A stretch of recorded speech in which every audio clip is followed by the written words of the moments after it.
İsti və sərinləşdirici içkilər, meyvə şirələri çox vaxt pipetlərlə təqdim olunur. Xüsusilə də restoranlarda. Pipetlərin isə müxtəlif növləri var. Hazırda elə pipetlə birgə təqdim olundu. Bəs restoranlarda daha çox hansı pipet növündən istifadə olunur? Əsasən qazlı içkilərdə və eyni zamanda limonadlarda və kokteyllərdə, yəni soyuq içkilərdə biz pipeti təqdim edirik. Müştərinin həm istəyinə görə, həm də menümüzə əlavə olunduğuna görə. Əlbəttə ki, biz plasmas pipetlərdən istifadə edirik. Pipetlər müxtəlif materiallardan hazırlanır. Plastik, şüşə və kağızdan.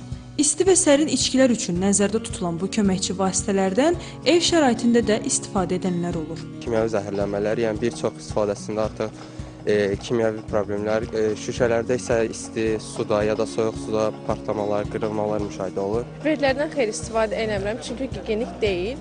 Çox vaxt şüşə qablardan istifadə edirəm. Vallahi mən də eləmişəm, amma məndə heç bir zərər eləmir. Bəli, nəvələrim istifadə edir. Ancaq məncə o fincanlarda içsələr daha yaxşı olardı. Mütəxəssislər isə pipetlərin sağlamlıq üçün təhlükəli olduğunu iddia edirlər. Məsələn, plastik pipetlər xüsusilə isti içkilərlə təmasda olduqda zərərli maddələr ifraz edə bilər. Bu da ağız boşluğundan birbaşa orqanizmə daxil olur. Uzun müddətli istifadə isə allergik reaksiyalar və mədə-bağırsaq problemlərinə səbəb ola bilər. Şüşə pipetlər isə düzgün istifadə olunmadıqda fiziki travma riski yaradır. Bunun verəcəyi zərərlər iki əsas var ki, bir mexaniki zərər nə ola bilər? Dedim ki, şüşə qırıntılarının qırılması nəticəsində onun ağız, qida borusu, mədəyə verəcəyi xəsər. Bəzən də ola bilər ki, orada su içərkən çeşmə nəticəsində o şüşə qırıntılarının tənəffüs yollarına getməsi də daha öldürücü hallar gətirib çıxarda bilər.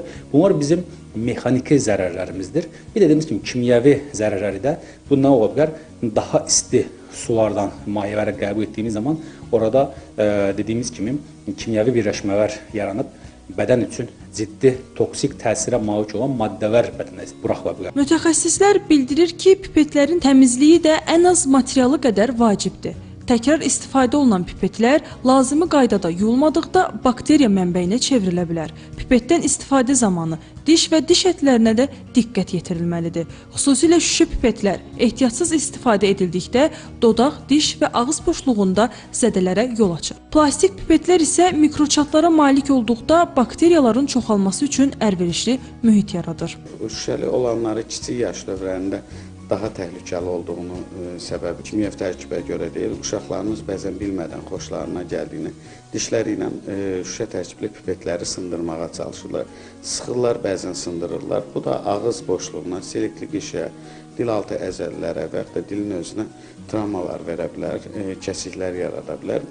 Plastik pipetlərdə gigiyenik cəhətdən tam paketlənmiş, hazır, steril şəkildə olan həmin pipetlərdən istifadə etməyi məsləhət görülür. Pipet seçərkən təhlükəsizlik, gigiyena və istifadə məqsədi mütləq nəzərə alınmalıdır. İstər şüşə, istərsə də plastik və ya kağız materialdan olsun. Hər birini ehtiyatla istifadə etmək lazımdır. Az yaşlılara isə pipetlərdən istifadə edərkən nəzarət edilməlidir. Əzizə Mahmudzadə, İlxan Novruzov, Telesəhər.